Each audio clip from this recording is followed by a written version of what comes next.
विदेशी ताकतें क्यों नहीं चाहती कि मोदी जीते? विदेशी ताकतें क्यों मोदी को हराना चाहती हैं? 76% ग्लोबल रेटिंग होने के बावजूद भी क्यों मोदी के दुश्मन बने हुए हैं ये? विदेशी ताकतें क्या भारत की आर्थिक तरक्की को पसंद नहीं कर रही हैं? विदेशी ताकतें भारत को आत्मनिर्भर बनता देख पसंद नहीं आ रहा उनको ये? विदेशी ताकतें क्यों नहीं चाहती कि इंडिया अपना एक्सपोर्ट बढ़ाए?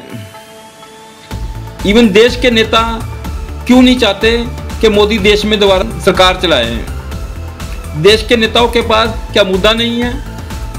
देश के राजनीतिक नेताओं के पास और कोई राजनीतिक चेहरा नहीं है मोदी के अगेंस्ट खड़ा करने को? मोदी विरोध में ये इतने अंधे तो नहीं हो गए कि सनातन को गालियां देने लगे हैं? मोदी विरोध में कहीं ये सनातन का विरोध तो नहीं कर रहे हैं? मोदी का बढ़ता हुआ कद इनको परेशानी का कारण तो नहीं बन रहा है? इन्हीं सभी विषयों पर दोस्तों आज हम चर्चा करेंगे आपके साथ। मैं आपका होस्ट पवन राजपूत। दोस्तों के देश विदेश के जो हम बात कर रहे हैं नेताओं की, तो पहले हम विदेश के नेताओं को की बात कर लेते हैं कि वो क्यों नरेंद्र मोदी को अपना दुश्मन समझते हैं, वो क्यों नरेंद्र मोदी को पसंद नहीं करते हैं। दोस्तों हर देश का एक अपना स्वार्थ होता है। मोदी जी जो काम कर रहे हैं यहाँ पे, इवन देश को आगे रखकर कर रहे हैं। वो चाहते हैं कि देश जो किया पहले इंपोर्ट ज़्यादा करता था और एक्सपोर्ट बहुत कम करता था, वो चाहते हैं कि देश ज़्यादा से ज़्यादा एक्सपोर्ट करें। ऐसा उन्होंने बेसिकली कोरोना के बाद से उनकी पॉलिसी में परिवर्तन आया, क्योंकि उन्होंने देखा कि कोरोना के समय कोई भी किसी की मदद करने को तैयार नहीं होता और ऐसा दौर कई बार आगे भी आ सकता है। अगर हमारे देश में इतनी बड़ी जनसंख्या है, उनको खिलाना और पड़ जाए और उनकी ज़रूरतों का सामान पूरा करना पड़ जाए, या इंपोर्ट करके नहीं कर सकते। हम 2, 4, 10, 20 ट्रकों से कंटेनर से हमारा गुजारा नहीं होने वाला। तो इसके तहत उन्होंने अपने देश में मैन्युफैक्चरिंग हब बनाने का निश्चय लिया और देश विदेश की कंपनियों को ऑफर्स दिए कि आप यहाँ पे मैन्युफैक्चरिंग कीजिए। इवन के मैन्युफैक्चरिंग इस लेवल पर करी, जिन चीज़ों को हम पहले इंपोर्ट करते थे दोस्तों, आज हम उन्हीं चीज़ों को एक्सपोर्ट करने लगे हैं। इवन के एम्यूनिशन तक हम लोग एक्सपोर्ट कर रहे हैं आज की डेट में। और बहुत सी चीज़ें कंपनियां बहुत से प्रोडक्ट हमारे यहाँ पर आकर बना रही हैं। इंडिया कंडीशन ऐसी लगाता है कि आपको हमारे देश में सिर्फ सामान बेचना है तो यहाँ पे बनाना भी पड़ेगा। उसके लिए आपको यूनिट लगाने पड़ेंगे, आपको मैन्युफैक्चरिंग हब लगाने पड़ेंगे, यहाँ की लेबर रखनी पड़ेगी, यहाँ के लोगों को उससे रोज़गार मिलता है और यहाँ की इकोनॉमी भी उससे बूस्ट होती है, क्योंकि करेंसी जो पैसा है वो लोकल चैनलाइज के थ्रू मार्केट में घूमता है, जिससे कि मार्केट को बहुत ज़्यादा फ़ायदा होता है उस चीज़ का। इस चीज़ को इंडिया ने बहुत अच्छी तरीके से समझ लिया। तो यही सारी नीतियां रही हैं कि कोरोना के बाद से देश के जो बहुत बड़ी थी, अपने आप को कहते थे सुपर पावर, उन लोगों के सारों की इकोनॉमी बहुत ज़्यादा डामाडोल हो गई। वहाँ पे रिसेशन चलना शुरू हो गया, लोग बहुत ज़्यादा संख्या में बेरोजगार हो गए।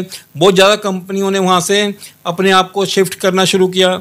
शिफ्ट होने के पीछे अभी ये थोड़ा सा चल ही रहा था सारा कुछ ऐसा, उसके बावजूद रशिया और यूक्रेन का युद्ध शुरू हो गया, जिसने कि यूरोप में भी एकदम से और उनको कंगाल बनाने की तरफ को धकेलना शुरू कर दिया, क्योंकि ज़्यादातर यूरोपियन कंट्री रशिया से अपने एनर्जी प्रोडक्ट्स लेते थे, यानी कि पेट्रोल और डीजल, इवन के जो गैस वगैरह वहीं से लेते थे।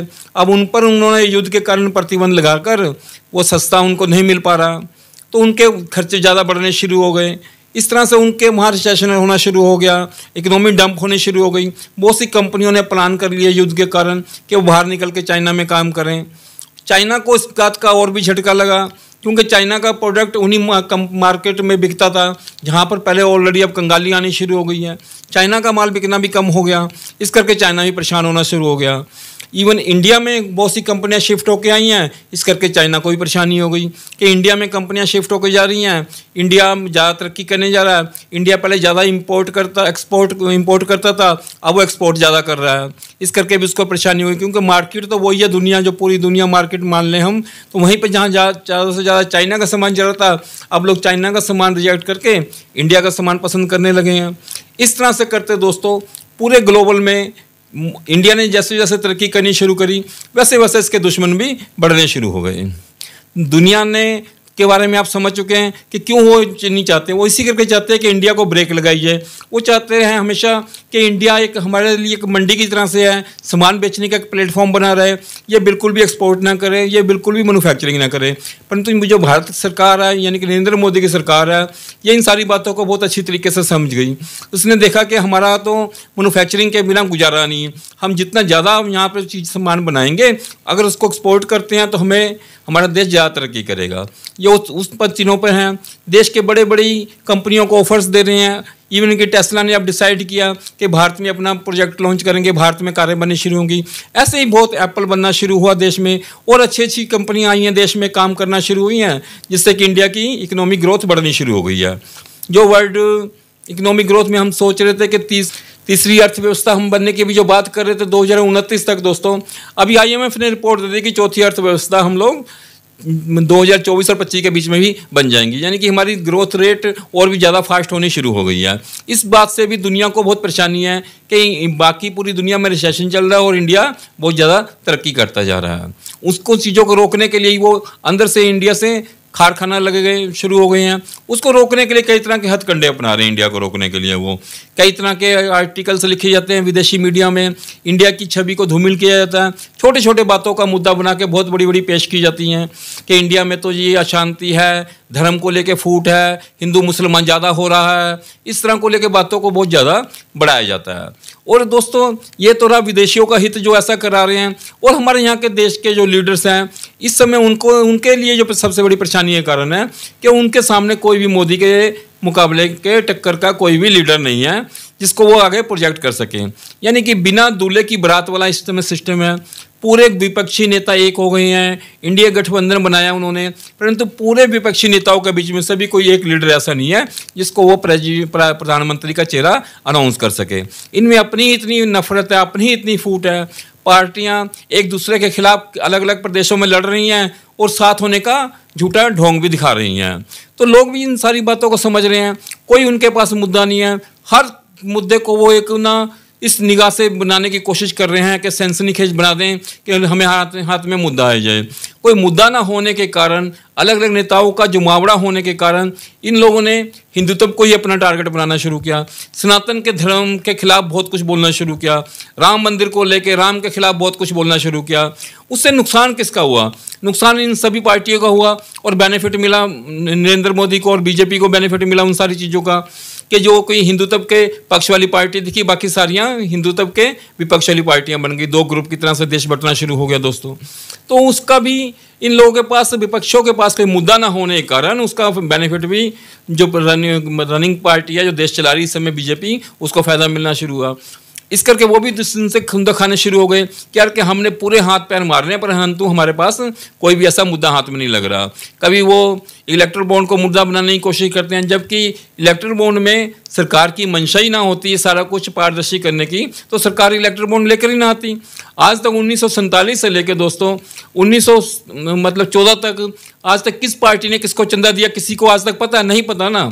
इसकी पारदर्शिता लाने की हिम्मत ही मोदी सरकार ने करी, तो उसी को कटघरे में खड़ा करने की कोशिश कर रहे हैं, क्योंकि ये लोग खुद चोर हैं। आज तक इतनी चोरियां करी हैं, इतने एक्सटॉर्शन कर रहे हैं चंदे के नाम पर, इन्होंने कभी उजागर करने की कोशिश नहीं करी, इन्होंने कभी बताने की कोशिश नहीं करी। अगर एक सरकार ईमानदारी से ये चीज़ें सामने लेकर आ रही है तो उसी को कटघरे में खड़ा करना चाह रहे हैं ये लोग, क्योंकि कोई मुद्दा तो है नहीं। अब लोगों को भ्रमित करना है जितना, मतलब कि इनकी तो पॉलिसी ये रहती है कि ज़्यादा से ज़्यादा झूठ बोलें और ज़्यादा से ज़्यादा लोग बोलें तो लोगों को विश्वास होगा कि वाकई में इसमें कोई ना कोई गड़बड़ है। जो राजकुमार हैं कांग्रेस के, उनको तो किसी भी मुद्दे का सिर पैर नहीं पता होता। उनको तो कोई पर्ची लिख के देता है जो बोलना है, एक मीटिंग में कुछ और बोलते हैं, दूसरी मीटिंग में उसी के अगेंस्ट बात बोलते हैं। इन सारी चीज़ों का बेनिफिट भी बीजेपी को मिल रहा है। अंदर से जो बीजेपी से भी खुंदक खाने लग गए हैं, तरह तरह के ये लोग हथकंडे अपना रहे हैं मोदी की इमेज को डाउन करने के लिए। इवन विदेशों में जाकर जो इंटरव्यू देते हैं, विदेशों में जाकर स्टेटमेंट देते हैं, और हमारे देश में भी बहुत सा मीडिया इस तरह का है जो कि मोदी या देश की छवि खराब करने के लिए काम कर रहा है। इवन के विदेशी पत्रकार भी इसमें उनका पूरा सहयोग करते हैं या उन्हीं की बातों को बढ़ा चढ़ा कर कहते हैं। इवन आप देखिए कई पत्रकार तो ऐसे हैं, मैं ध्रुव राठी की बात कर रहा हूँ दोस्तों, जो कि बहुत चर्चित चेहरा बनता जा रहा है आजकल सोशल मीडिया में, कि जो कि जर्मन से इस समय इलेक्शन के टाइम भारत में आ गए हैं, क्योंकि उनको लगा कि वहाँ पे बैठ के मैं अपना एक मुद्दा नहीं चला पाऊंगा। रवीश कुमार हैं, अजीत अंजुम हैं, प्रसार भारती हैं, और बहुत से ऐसे पत्रकारों के नाम है दोस्तों जो कि देश के खिलाफ एक एजेंडे के तहत काम कर रहे हैं। वो एक लाल टोपी गैंग के तरह से काम करते हैं। वो चाहते हैं कि मोदी की इमेज खराब की जाए, मोदी को हर उसमें फंसाया जाए। मोदी के बाद कौन है उनके पास भी इस बात का जवाब नहीं है, लेकिन मोदी को जरूर इमेज डाउन की जाए। इंडिया जो तरक्की कर रहा है उसको कैसे रोका जाए। झूठे झूठे न्यूज घटी जाती हैं। इवन कि अभी ध्रुव राठी ने कहा कि जो मोदी मतलब कि बीफ सबसे ज़्यादा एक्सपोर्ट करता है इंडिया के अंदर, एक गाय के साथ उसने वीडियो बनाई और ये चढ़ा दिया, जबकि वो एक मुसलमान की कंपनी है और वो भैंसे का मीट एक्सपोर्ट करता है। उसके लिए उसको बीफ का नाम देके गाय का मांस बताकर अब प्रचारित करना शुरू करा इन्होंने। इनका झूठ शरेआम पकड़ा भी जाता है, लेकिन फिर भी इतने धड़ल्ले से झूठ बोलते हैं, क्योंकि झूठ बोलने वालों का एक गैंग है जो कि देश और देश की सरकार के खिलाफ काम कर रहा है। वो देश की सरकार के हर कामों में नुक्स निकालते हैं। उसी के तहत किसान आते हैं हमारे, किसानों को इन्होंने उकसाया, बरगलाया, किसानों का गैंग बना जो कि चाहते हैं मोदी की इमेज डाउन करना, कि मोदी की इमेज राम मंदिर की बहुत ज़्यादा बढ़ गई है, उसको कैसे डाउन किया जाए। उनकी स्टेटमेंट भी पब्लिक में आ जाती हैं। फिर अपने ऐसे झूठे मक्कार लोग फिर अपने आप की इमेज छाप करने के लिए कहते नहीं हमने ऐसे नहीं ऐसे कहा था। आज पंजाब का हाल इस तरह से बना दिया है कि पंजाब में किसानों को कोई ज़्यादा लोग पसंद नहीं कर रहे हैं। सड़कें बंद कर दी इन्होंने, ट्रेन के रास्ते बंद कर दिए हैं, लोगों को आना जाना मुश्किल कर रहे हैं, हर फटी में टांग अड़ा रहे हैं। जहाँ नहीं धरना देना उस फैक्ट्री के आगे जाके धरना देते हैं। कोई फैक्ट्री पंजाब में नहीं चलने देते। पंजाब को कंगाल बनाने के रास्ते पर चले हुए हैं लेकर के ये सारे नेता मिल करके, लेकिन कोई भी पंजाब की खुशहाली के लिए कोई काम किया जाए उनके पास कोई ऐसा प्लान नहीं है। पंजाब में लोग आएँ, पंजाब में लोग इन्वेस्ट कर रहे हैं, उनको रोकने के लिए बहुत सी अड़चनें जरूर अड़ा रहे हैं ये लोग, पर पंजाब की तरक्की के लिए क्या किया जाए उसके लिए इनके पास कोई भी सॉलिड प्लान नहीं है दोस्तों। ऐसे ही हमारे देश में चल रहा है दोस्तों। देश की छवि खराब करने के लिए नेता जरूर उभर भर के आ रहे हैं। जितने भी विपक्षी पार्टियों के नेता हैं इनके पास कोई देश को चलाने के लिए, देश को अगले 5 सालों में कहाँ लेकर जाएंगे, देश का भविष्य क्या होगा, लोगों का भविष्य क्या होगा, कोई प्लान नहीं। बेरोजगारी की बात आज कर रहे हैं। 65 सालों से कांग्रेस की सरकार थी, बेरोजगारी क्यों नहीं खत्म करी आपने? आप सोच रहे हो जो 65 सालों में आप नहीं कर सके ये सरकार 10 सालों में खत्म कर देगी। अगर बेरोजगारी की बात करें दोस्तों तो आपको मैं बताता चलूँ 2014 तक आज तक 12 करोड़ पीएफ अकाउंट थे। पीएफ अकाउंट दोस्तों आप समझते होंगे जो नौकरी में है वो अकाउंट होता है जिसमें कि जो आदमी नौकरी कर रहा होता है उसका जो प्रोविडेंट फंड वगैरह जमा होता है उस अकाउंट में के थ्रू जमा होता है, और उसके अंदर कुछ योगदान एम्प्लॉयज का करता है और उतना ही योगदान कंपनियां बीच में डाल के जमा कराती हैं। यानी कि वो कोई पर्सनल आदमी अपना अकाउंट नहीं खुलवा सकता, वो कंपनियां में जब नौकरी करता है उसी के तहत अकाउंट बनता है और वही पैसे जमा होते हैं। आप समझे 14 लाख करोड़ के करीब वो पैसे होते अकाउंट, और मोदी सरकार आने के बाद से अब तक वो 26 करोड़ हो गए हैं। यानी कि 12 करोड़ लोगों को और रोजगार मिला। अब वो किस फॉर्म में मिला, प्राइवेट में मिला, सरकारी में मिला, कैसे भी मिला ये अलग विषय है, लेकिन 12 करोड़ लोगों को रोजगार मिला। अब देखिए कि देश की आज़ादी से लेकर सिर्फ 14 करोड़ तक अकाउंट थे, अब वो 26 करोड़ हुए हैं। तो रेशो किसका ज़्यादा रहा नौकरियां देने का, जॉब देने का? राहुल जी खुद बेरोजगार हैं, मानते हैं उनके पास बिजनेस नहीं, लेकिन उनकी प्रॉपर्टी तो अरबों खरबों में हर साल बढ़ रही है। वो कहाँ से बढ़ रही है? चाइना से फंडिंग आ रही है। राजीव गांधी फाउंडेशन बनाया है उन्होंने, चाइना 400 करोड़ 500 करोड़ देता है। 5 हजार करोड़ रुपए के इनके ऊपर गमन के केस चल रहे हैं राहुल गांधी के ऊपर, सोनिया गांधी के ऊपर, नेशनल हेराल्ड के मामले में। तो इन लोगों की प्रॉपर्टियाँ बिना काम किए बढ़ रही हैं। ये देश को ऐसे कोई फार्मूला देना चाह रहे हैं, किसी मीटिंग में बोल देते हैं कि मैं एक झटके में देश की गरीबी मिटा दूंगा, अनएम्प्लॉयमेंट दूर कर दूंगा, और दूसरे में बात करके मुकर जाते हैं। तो इनके पास कोई मुद्दे नहीं है, जिस कारण इन मोदी की इमेज और ज़्यादा बढ़ रही है। इस बात का भी इनको अफसोस रहता है, जबकि इनके पास कोई सॉलिड मुद्दे हों जिसके ऊपर बात करें कि देश को कहाँ लेकर जाना है, देश के लिए क्या करना है, अगले 5 सालों में हम जीते तो ये करेंगे, ऐसा कुछ नहीं। वो सिर्फ इस बात का रोना रो रहे हैं कि मोदी 150 पार नहीं करेगा। अरे मोदी 150 पार करे या ना करे, तुम कितने पार करोगे, तुम उसके ऊपर बात करो।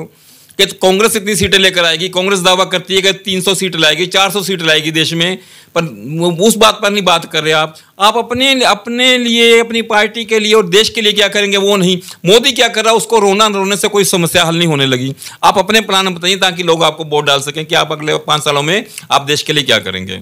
आप जो बातें कर रहे हैं वो सारी देश को तोड़ने वाली बात कर रहे हैं। धारा 370 कहते हैं वापस लागू कर देंगे। आप कहते हैं देश को मैं जातियों में बांट दूंगा, ये देश को जाति में बिरादरियों के उसके अंदर जाल में फिर दोबारा से फंसाऊंगा जिससे देश निकलता जा रहा है। कि जातिगत जनगणना कराएंगे, हम धारा 370 हटाएंगे। ऐसी उल्टी सीधे जलूल लेकर आप आते आ रहे हैं, सोच रहे हैं कि लोग आपको वोट डालेंगे। अब दुनिया बदल रही है, लोग पढ़े लिखे हो रहे हैं, ज़्यादा लोग समझदार हो रहे हैं। आप वही आज 2000 मतलब कि 1960 वाली राजनीति करने लगे हैं कि आप जो नाना नानी दादा दादी जो करते थे उसी के पच्चीनों पर चलते हुए आप राजनीति करना चाह रहे हैं। तो अब वो टाइम नहीं है, थोड़ा सा पॉलिसियाँ चेंज करनी पड़ेंगी। जितनी पार्टियां जुड़ी हैं इनके साथ सारे भ्रष्टाचार में लिप्त हैं। लालू को देखिए, पूरी उम्र जेल में काट रहा है, जिन जेल का उद्घाटन उसने खुद किया, उस जेल में खुद सजा भुगत के आया है। बाकी नेताओं भी लीजिए, केजरीवाल की आम आदमी पार्टी लीजिए, सारे नेता भ्रष्टाचार में लिप्त हैं। आधे से ज़्यादा तो उनकी पार्टी जेल में है और बाकी जाने की तैयारी में है। किसी ना किसी जिस पार्टी के मिनिस्टर को जो उनसा डिपार्टमेंट दिया उसने वहाँ घपलेबाजी करी है। तो सारे ये अपने आप को बचाने की जंग में लगे हुए हैं। इनको देश की किसी को कोई परवाह नहीं, किसी का कोई नैतिक मूल्य नहीं। एक दूसरे के खिलाफ हो जाते हैं अपने स्वार्थ के लिए, एक दूसरे के साथ आ जाते हैं अपने स्वार्थ के लिए। तो देश भी इन सारी बातों को समझ रहा है। क्यों नहीं देश समझेगा? देश के लोग समझ रहे हैं छोटे छोटे अपने स्वार्थ पूरे करने के लिए, अपने आप को बचाने के लिए। जो केजरीवाल ने एक पार्टी को पैदा किया था सिर्फ इसी बात को लेके, कांग्रेस के भ्रष्टाचार को लेके, उसी वो कांग्रेस के साथ जुड़ गया। भ्रष्टाचारी को कहते कहते आज कांग्रेस उनकी मतलब केजरीवाल के को बचाने के लिए, केजरीवाल को जेल से छुड़ाने के लिए कांग्रेस संघर्ष कर रही है। अब देखिए इनके कितने निजी स्वार्थ हैं जो एक दूसरे को बेनिफिट देने के लिए साथ जुड़ गए। पब्लिक जिन्होंने धोखा देकर पार्टी बनाई, अब वो तो बेचारी क्या महसूस करेगी कि यार कि इन लोगों ने तो हमें कितना बड़ा धोखा दिया, भ्रष्टाचार के खिलाफ बने और खुद भ्रष्ट में इतने लिप्त हो गए हैं। तो दोस्तों ये मुद्दे रहे हैं जिनके कारण कि ये लोग भ्रष्टाचारी हो गए और उनकी चीज़ का बेनिफिट उसको बीजेपी को मिला।